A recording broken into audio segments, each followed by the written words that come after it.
Hi, this is Welcome to Self, and I'm your host, Dr. Hayley D. Quinn, the anti-burnout business coach. I'm a speaker, author, former clinical psychologist, and late identified ADHDer. Welcome to Self is a podcast for business owners like you who want success, but not at the cost of your well-being.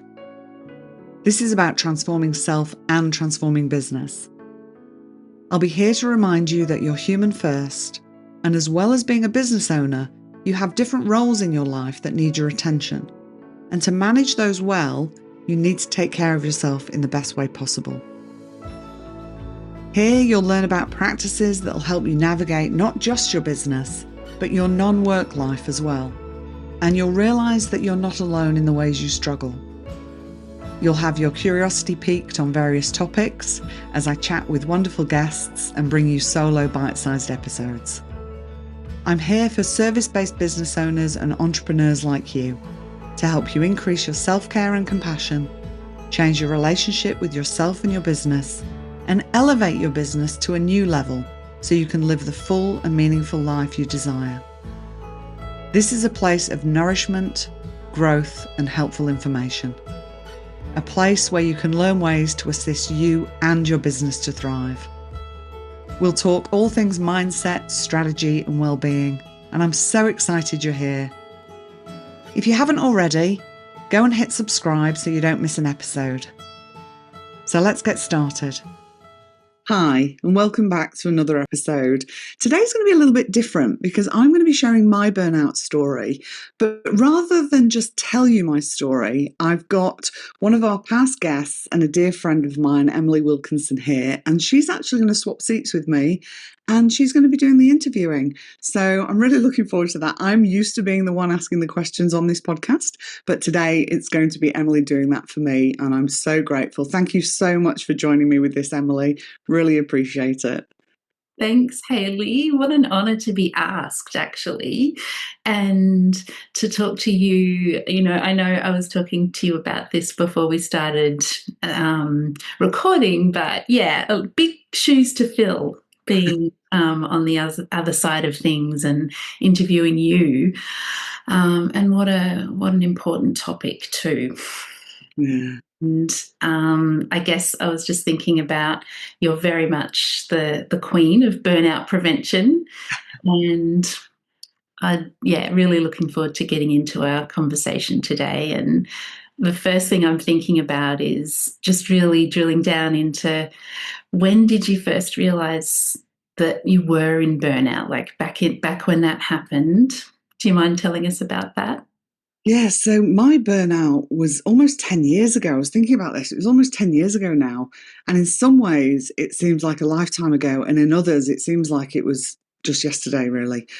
And I didn't realise for a long time. And back then, nobody was really talking that much about burnout. So now we have lots of conversations around this. There's lots of information on social media. But back then, burnout really wasn't something that was being spoken about. So I don't know if at the time I was labeling it as burnout. I just knew that things were really not okay. And that had taken a long time, and I wasn't paying attention. I've spoken about this on other podcasts, and I've changed the relationship that I have with myself now to one that is far more compassionate. And I have these daily check-ins with myself. But back then I didn't. I'd gone from being a single parent, studying, working, trying to get all the things done, starting a new career as a psychologist. And I really wasn't paying that much attention to me. I was very outward focused on what I needed to get done, who needed my help, all that sort of stuff. So it took me a long time to pay attention to it. And even when those signs were sort of knocking, I didn't listen. And that was absolutely to my detriment. So in the end, I ended up having to sort of walk away from my work. I was at a place where I was really, really unwell. And the impact of it really was quite devastating on very many levels. Yeah, just wow, Hayley. It's absolutely huge, and it sounds like it happened right at such a critical point where you'd finished your studies. Is that right? And you'd started your new practice? Yeah, so I'd been practicing for, I think, about 3 years, 3 or 4 years.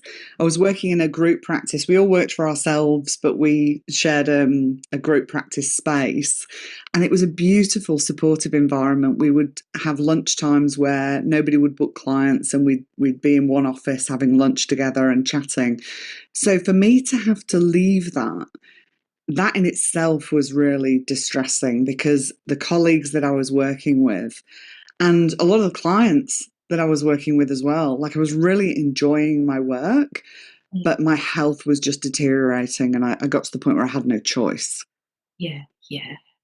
And it can be so easy to miss, just like you say, at the time when you're in it, especially, at that time, when not as much was perhaps talked about around burnout. It can be, and even now, it can be so easy to miss those things, those early signs. Yeah. It's like that's exactly what happened for you.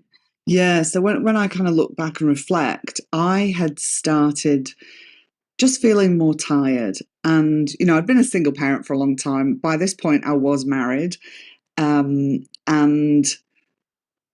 I was obviously sharing some of the load at home, but I had been a single parent for like 13 years, and I'd been studying. I think it took me 9 years from starting to finishing my PhD. So I've been doing a lot, and I had thought I was taking care of myself. And in lots of ways I was taking good care of myself. But you can't just keep pushing and pushing and pushing and think that it's going to be okay, because we're not machines, right? We're human beings. And I'd started getting sick a bit more often. I was more tired, and even a good sleep wasn't kind of getting me recovered from that. I was starting to kind of get those Sunday dreads of like, I've got to go to work and I don't feel up to it. And at the time, I was working as a psychologist, and it's not the sort of work where you want to turn up feeling unwell. You want to be there feeling like you can be really present for your clients. And there was many days where I didn't feel like I was 100%.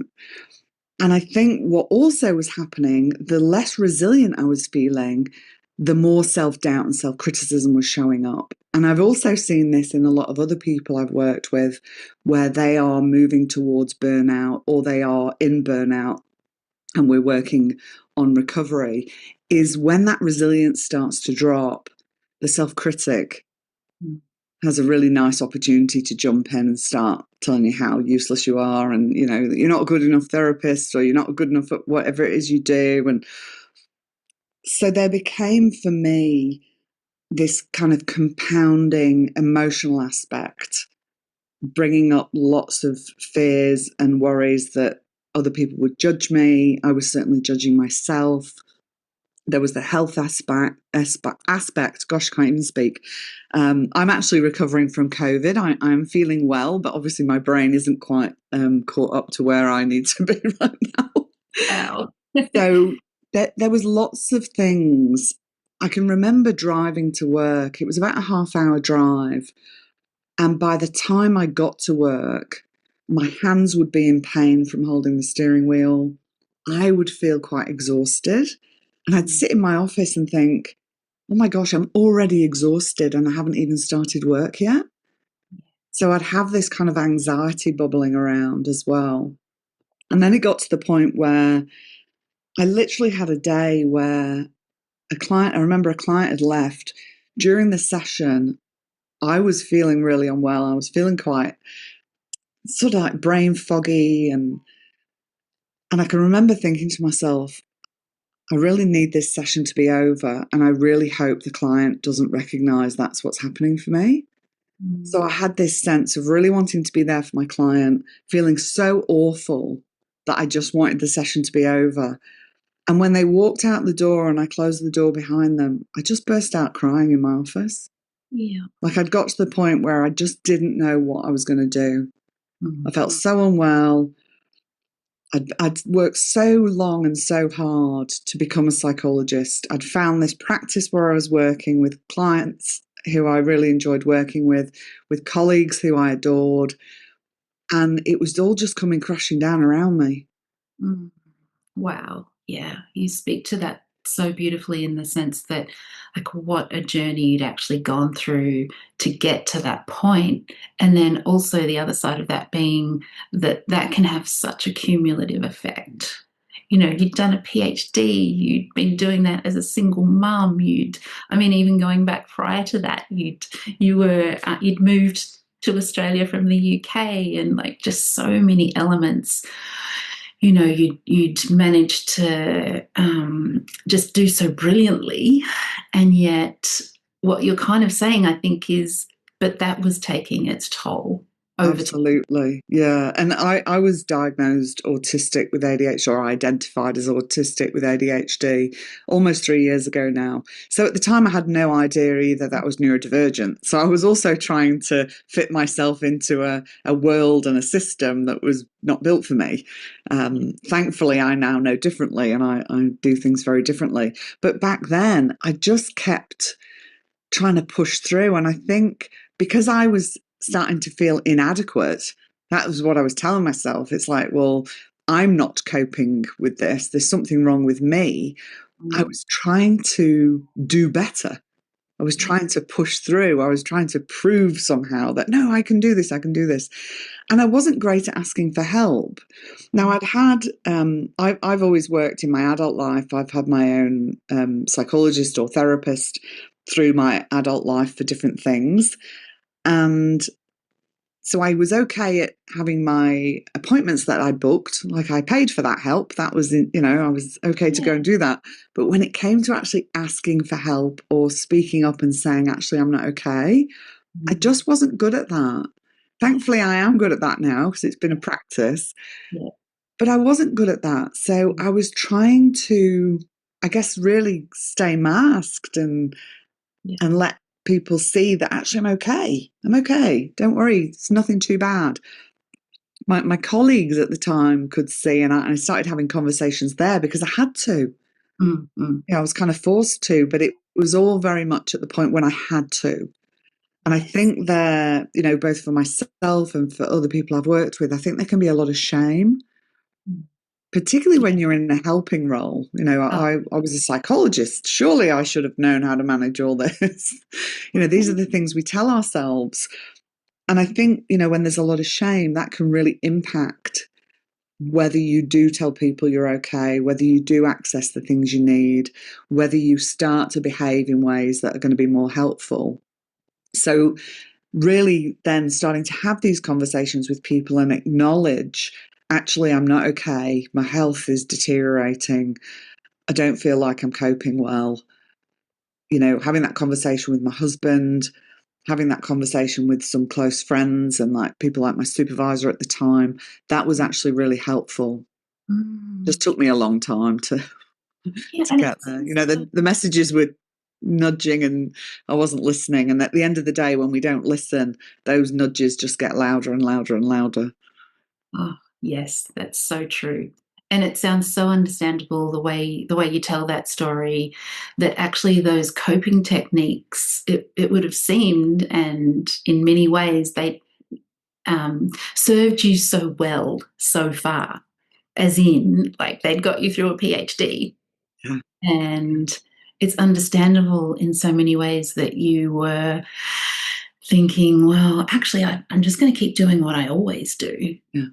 And yet there was this voice just continually getting louder and louder and nudging you in a different direction. Like, no, we actually, you actually need to change things. And, I imagine, do you find that that pattern is quite common with people you work with? Yeah. Yeah. Absolutely. I think, like I say, I think there can be a lot of shame. I also think a lot of the time people aren't really that aware that that's the direction they're heading in. I think we have some messaging which isn't that helpful. I think sometimes people say, "Oh, I'm feeling really burnt out," when actually they are tired. And that's not to minimize people being tired, but there's a big difference between being tired and being able to sort of like have a quiet weekend and some early nights, and within a week you're kind of feeling back to yourself, and actually being burnt out. And I think because we don't distinguish these conversations enough, people can get caught in, I'm probably just tired. and everyone else is coping, so I should be able to cope. Mm. And that's when I think we start to push ourselves. And of course, people's own kind of history and experiences in life and the messaging they've had. A lot of people that I've worked with, both previously as a psychologist and also now as a coach, is that messaging of, when you're growing up and you're sort of sitting around, it's like, don't be lazy, don't sit around, go outside and do something. Mm-hmm. And we carry these, right? We carry these messages, and they can become really, really unhelpful. Yeah. And then we get to this place where we're not taking care of ourselves properly. And the impacts of that can be devastating. I mean, for me, I had to walk away from my business, basically.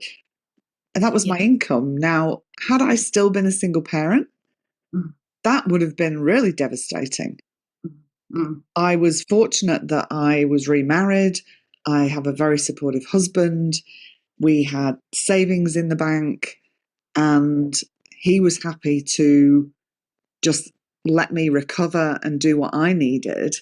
Not everybody's in that position either. I recognize my privilege for that. But that was an impact on income for a long time, because I'd built up a practice where I was busy. I ended up starting a home-based business, and I started off really small again. And I took my time to build that up because I was really fearful of getting burnt out again. So it was a financial impact. My health was impacted.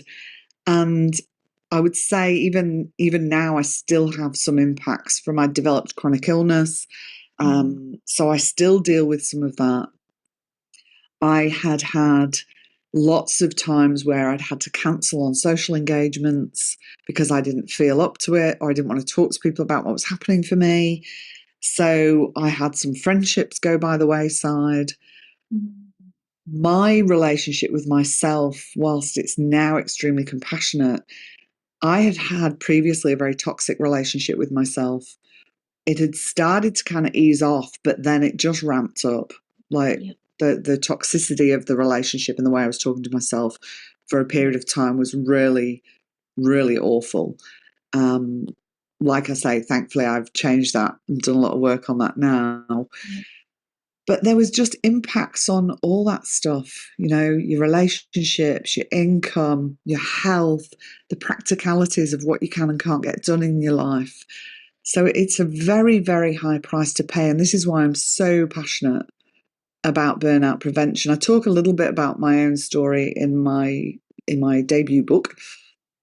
And I certainly talk about burnout in there, and how we can change the relationship with ourselves and how we can take care of ourselves in a way that suits us, because I don't want anybody else going through this.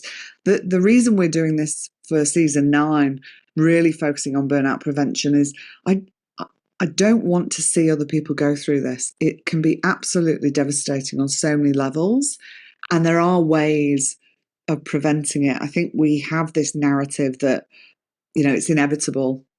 Burnout's just something that happens. I heard on a podcast, can't remember what the podcast is, and I wouldn't mention them anyway, but and they said, burnout's inevitable. Better you get it sooner than later. And I was in the car. I was with my husband at the time, and I was just ranting. I can't believe it just, I can't believe it's not inevitable. But it's so telling that is what they said. I think it can be seen as this badge of honor. Oh yeah, I'm really, I'm so busy and I'm doing so much. I haven't got any time. And it's like, if those words are coming out of your mouth, please pay attention to that. Right. And I think that comes through so strongly in your work. And I absolutely cannot wait to read your book, by the way, because I'd love to know even more about it. But what comes through so strongly in your work is that deep passion for helping other people not experience those real depths of burnout, and just how destructive that can be, and that we really underestimate what that means. And through so strongly. Yeah. And this isn't some like magic elixir that, read my book or work with me or listen to my podcast and you're never going to feel tired again in your life or something. This is realistic. I mean, we are going to have times where we have to push harder than we might like to. We are going to have times where we're perhaps holding more of the load at home than we normally would. We are going to have times where we've got seasons in our life that are more difficult. That is part of being human. That is realistic. Yeah. But it's what we do with that and how we treat ourselves during those times that becomes really important. I was talking to my husband just this morning before jumping on with you, and I was talking about a concept that I like to call front loading self care. And when we know that we've got something major coming up or something bigger than normal, a particularly busy time, is that we can do extra to take care of ourselves. So we have this kind of front loading of self care. We have whatever the event is, and we're taking care of ourselves during that as well. And then we have like the recovery self care as well. Yes. Which is actually So quite a radical approach to self-care, isn't it? To get ahead of it and to get in front of things that might impact us quite strongly. And you have to know yeah, yourself quite well to be able to identify those moments. absolutely. That's my kind of aim with the book, is to take people through this process of getting to know themselves, understanding what is helpful for them, understanding what it is that they want and what they want life to look like, and then some of these things that we can do to be able to take care of ourselves and honor our well-being in everything that we do. Mm, We yeah. don't have to set ourselves and our well-being aside when we're doing other things. It needs to be part of it. Right. Yeah. Yeah. And it sounds like your book really guides the reader through that. Yeah. Yes, I can't wait. So, just going back, Hayley, to your burnout experience and how that was, I guess, how long do you feel like, from memory, how long were you in that period of burnout? And I guess, what did you do to recover? Wow, yeah. So I say it's nearly 10 years ago, and we know memory's pretty rubbish. So but it was a significant amount of time. Like, I stepped away from my practice. I started something up very minor in terms of working, but that wasn't immediate. Look, I'd say there was at least 12 months of really kind of bringing my health back, probably longer. Um, I was able to start working again within that time. So it wasn't like I stopped everything. But I really had to make the very difficult decision, like I say, to leave the practice that I was at. So I stepped away from work and said, okay, I need to dismantle everything, basically, and start rebuilding my life in a way that I think is going to work better. And that was something for me that did take some experimentation. And I kind of gave myself permission to try something, see if it worked for me, and if it didn't, not keep doing it. And that led me to kind of evolving my business as well, because I had primarily had a very high clinical load and then was also doing some supervision and training of other psychologists. Only mine and stuff with the training. After the burnout, I kind of balanced my caseload a little bit more. So I wasn't seeing predominantly clinical clients. I was seeing clinical clients, but I was also doing a lot more supervision. And that was just that one step removed that just made it that little bit easier. And then as my health improved and I started to do this sort of work with myself, I was really fortunate prior to my burnout that I'd started to learn about compassion focused therapy. And that's very much a therapy that you embody.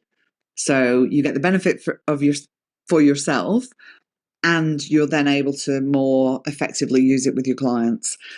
And I was very fortunate to be trained and mentored and develop a beautiful friendship with Professor Paul Gilbert, who's the founder of Compassion Focused Therapy. And there was an opportunity to do some training and introduction to CFT in Singapore. And I'd reached out to Paul to see if he was available and wanted to do it. And he was actually training somewhere else. And he said to me, I think you should do it. And I totally freaked out and said, well, that's ridiculous, Paul. I'm not ready to do that at all. And I think his words were, you'll never be ready. It's a bit like having a baby. You've just got to do it. Wise words. Yeah, so I did, and I went over to Singapore. So I'd gone from like not being able to get off the couch, or if I tried to put a load in the washing machine, I was absolutely exhausted, Mm. to kind of getting my health back on track, changing how I was doing things in my business, and then going over to Singapore to do training. I was invited to New York to present. It was a little bit mind blowing. Like I can remember walking through Central Park and thinking, how is this? Like, how is this my life all of a sudden? Like I felt like everything was ruined, and now I've got these opportunities. So compassion focused therapy and really understanding how we operate as a human. Paul will call it the science of being human. And I think he's spot on. Mm. Understanding how I operate in the world as a human. Also, in more recent times, understanding how I operate in the world as a neurodivergent woman. Learning how to change that relationship with myself and really notice that self critic and realize that that's a response from my threat system that I need to address, and developing a compassionate self. That, for me, I think of everything I look back on, that fundamentally for me is what changed my life. It changed the way I treat myself. It changed the way I make choices. It changed the way I took care of my health. So there was lots of things, asking for help from others became a big one for me. Knowing that I don't actually have to do everything by myself, even though that's been messaging I've had through my life and the story I've told myself through my life. So really sort of looking at what have been my beliefs and how they impacted me. So there was a lot of internal work, and then there was a lot of external change. Yeah. What needs to be done differently, what isn't serving me, what's actually going to be harmful for me. And then getting into this practice of doing this daily check-in with myself, but also these regular check-ins with like my 80-year-old self, because she's really wise. It's like, what do you need for me to be doing today? What kind of things does she say? Oh my gosh. I will sometimes check in if I'm going to do something. I really struggle with getting out and going for walks. I love going for walks, Yeah, but there's something about the, getting out there and doing the walk that I struggle with. And sometimes I'll just check in and I'll be like, so just checking in, am I actually tired or am I avoiding? Yep, yep. And often the wisdom that comes back will be, and it will depend on the day, it might be, you've just got back from conference or you've got COVID, you're recovering from COVID. Maybe it's time to just have another day of resting. Or another time it might be, does it feel like avoidance? Wow. Yeah. I'll be like, yes, it feels like avoidance. It's like, so how am I going to be if you keep saying no to a walk every day? And then I think about my 80-year-old self and I think, oh my gosh, she might have a walker. She might struggle to get up out of the chair. Mm. Do I want that for her? No, I don't want that for her. Yes. So there's such a huge perspective shift when you check in. Wow, Because me Hayley. not going for a walk today probably isn't going to impact me that much today. Mm. Yeah. Mm. But if I keep doing that, what's it going to mean for me down the track in a year or 5 years or 10 years or when I'm 80? Yeah. Beautiful. So I Just think, yeah. So I think there's been lots of layers to the recovery, and this is the other reason I'm so passionate about burnout prevention, because prevention takes less time, costs less money, and is less cognitively heavy than actually being in recovery. right, exactly. And I think you've spoken to a couple of things that you do now that prevent that from happening again. But is there anything else you'd want to add to that for the listeners thinking, well, how do I prevent this? Look, for me, it's a daily practice. It Mm. really is. It's it's a relationship with myself. Mm. and I'm in relationship with myself all day, every day. And I have regular check-ins. I have a check-in with myself first thing in the morning. I check in with myself during the day. If I'm particularly busy, I will set alarms to remind myself to check in with myself. Like I have ADHD, so I have alarms in my phone for so many things. But it helps. It really Yeah. helps. It's like, okay, I have ADHD. If I try and remember stuff myself, I'm probably not going to remember and it won't get done. That's not helpful for me. So I have a system of alarms in my phone and I use them when I need to use them. And that is really helpful. The other thing I'm not great at, and I think because being autistic, I can struggle sometimes to recognize when I'm thirsty. So Mm. I struggle with water. I used to just be critical of myself for that, and now I'm like, oh no, that makes sense actually. Being an autistic woman, those things can be challenging sometimes. So I have, water all over the place Yeah. so that I can remember to drink it. I still sometimes don't remember. So if anyone's got any great tips about how I can remember to drink more water, please send me a DM or an email because I'm so open to that. That there are areas I think we all have that are more challenging than others. I I went plant-based about 6, 7 years ago, which was amazing for my health and for compassion. Obviously compassion is my passion. Um, and great for the environment. So that was something that my husband and I did 6, 7 years ago. I've spent time making sure that is done well, that I'm not just replacing meat with nothing. So the nutrition aspect, making sure that I'm fueling my body in a way that is healthy has been important. Social connection. And again, that's going to differ for everybody in terms of how much of that we need, but making sure that I am connected because I can have a tendency to like to just be at home on my own. Yeah. So Yeah. I'm conscious and mindful about am I staying connected with people and enjoying that. So they would be, I think, the main things. I know I'm probably forgetting something. Obviously, speaking to myself in a kind and compassionate way. And just Mm. really paying attention. My business has evolved. Like I said, I'd kind of balance things out with clinical and supervision work. And then I'd started having people ask me about how can they set up their business so that they're not going to burn out. And I started doing business coaching probably about 5 years ago. And I was really enjoying that. So again, I started to tweak what I was doing. I was doing more training of other people.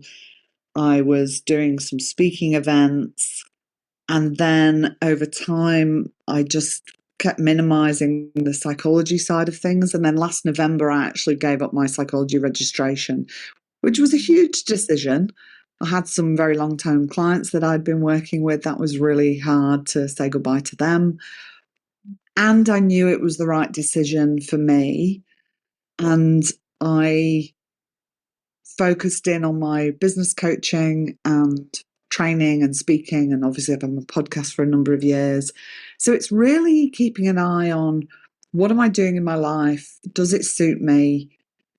We change and evolve. And it's okay for the things we're doing to change and evolve, and the relationships that we have in our life to change and evolve as well.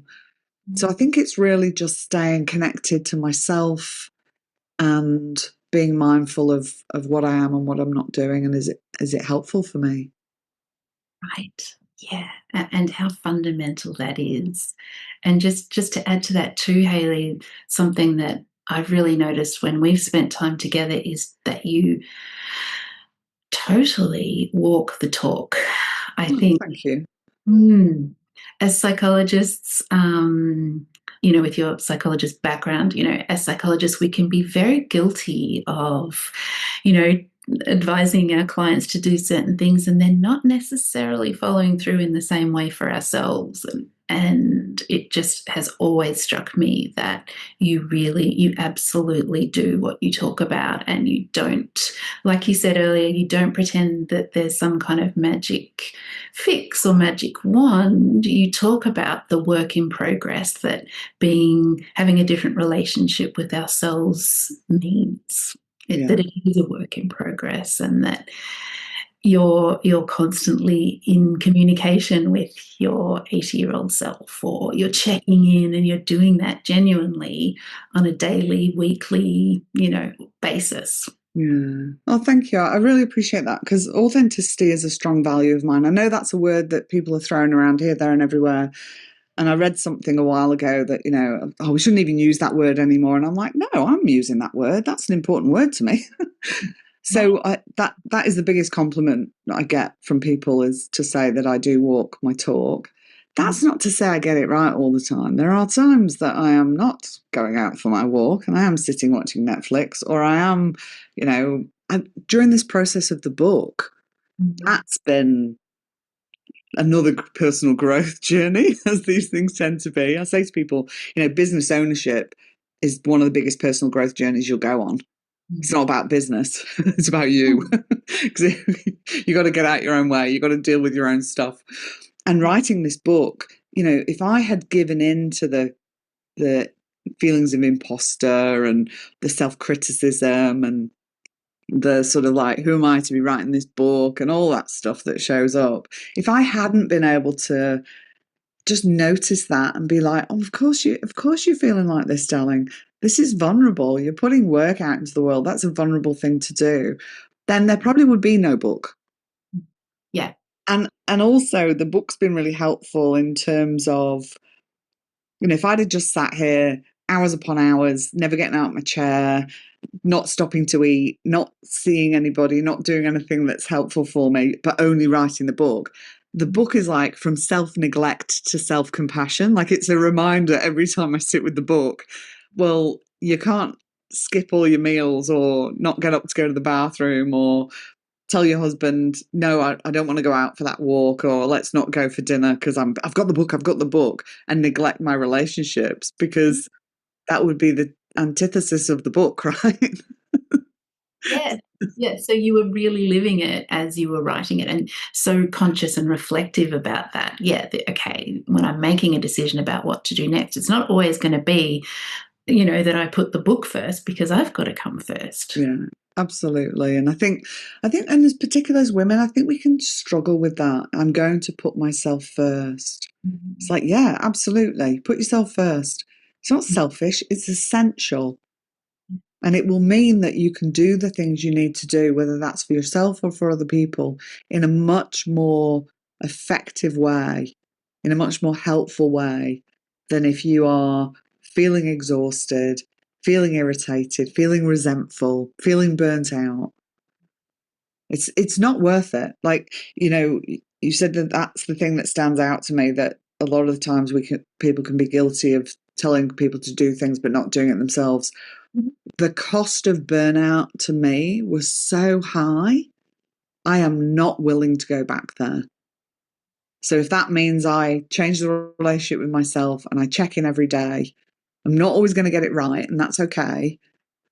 But if that means that this is a constant practice for the rest of my life, Yeah. I'm all in for it, because it's absolutely worth it. My life is like so much better than it's ever been. Yeah. Yeah. And that you're sharing that wisdom is just so powerful, in the book and in your podcast and in everything you do in your programs. That wisdom, that other people can benefit from your experience and expertise, is pretty incredible. Thank you. But I did also want to ask you, Hayley, this is probably a bit of an overarching question, but if you're looking back on your journey and what happened with burnout, what has been your biggest lesson? That I am the most important asset in my life. The relationship with myself is more important than anything else in my life. And that's not to minimize the other important things in my life. Oof, yes. very powerful. I got goosebumps as you said that. Hmm. And also compassion is just the best. It's right there in that, like it's kind of part of the Yeah. same. Yeah. So if you had one thing to say to others, what would it be? Not good at one thing. When somebody says say one thing, I'm like, can I say three? You can say more. One thing. Choose you. Yeah. Please choose you and take care of yourself in the way that you would take care of somebody you deeply care about. Mm. Yeah. Yeah. Would you say that's something like, is that a big part of your book? Because obviously I haven't read it yet. No one has, not many people. Me and But my publisher and my editor. exactly. That kind of teaching people how to do that or, Yeah.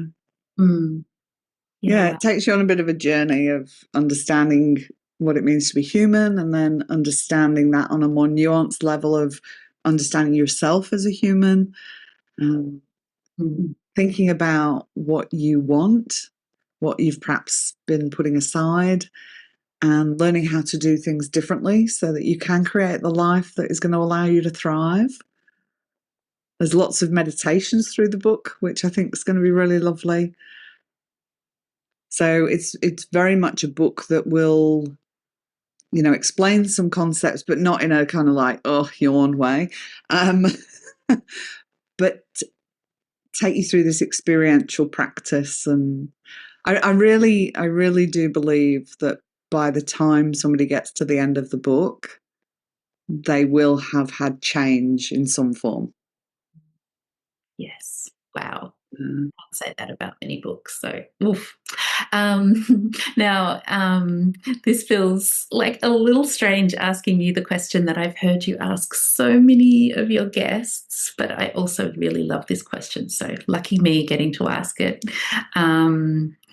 Let me ask you, if you could meet your 80-year-old self today, what do you think she'd say to you? oh, wow. Well, it makes me a bit emotional. Um, I think she would say, thank you for taking care of me and for creating a beautiful life. Well done. And I think she'd tell me that she's proud of me. Mm, yes, and Mm. so she should be.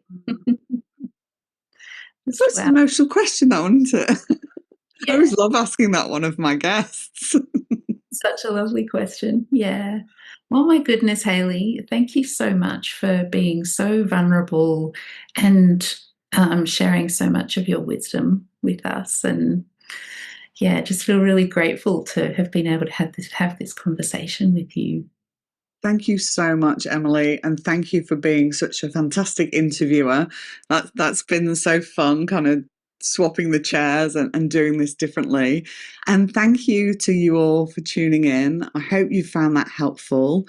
There's going to be some other interviews with some amazing women coming up as well, and also some more bite-sized episodes where I'm going to give you some reflective questions and some tips so that you can work on your own burnout prevention. My book, From Self-Neglect to Self-Compassion, will be available for pre-sales in less than 2 months now. And if you're not already on the book wait list, please come and join us over there. I'll be sharing sneak peeks as we go along. And it's just really lovely knowing that you're all out there following along. So you'll be able to find that information in the show notes. Don't forget as well, if you do a rating and review and you send me a screenshot before, I think it was the 6th of October, then you'll go into a draw to win a coaching call with me. This is to celebrate 100 episodes. Today is episode 98, so we're literally a couple of episodes away, which is so exciting. If you've got any ideas of how we might celebrate that as well, feel free to send me a DM or an email. And until next week, go well and go gently with yourself. Bye.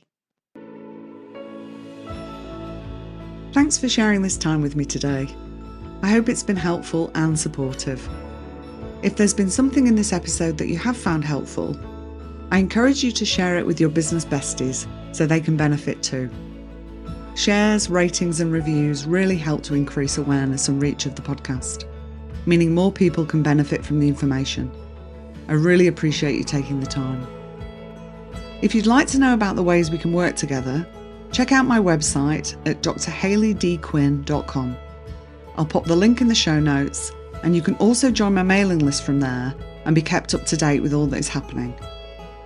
I do need to say, because legal stuff, this podcast is solely for the purpose of education and entertainment. This podcast is not intended as a substitute for individual advice or advice of health professionals or other qualified professionals. Okay, now we've got that formal stuff out of the way. I love hearing from listeners, so don't be shy. Reach out and let me know your thoughts on the episode or what else you'd like to hear about. I wish you well in your relationship with yourself and your business, and may you go well and go gently. And remember, if you thrive, your business will too.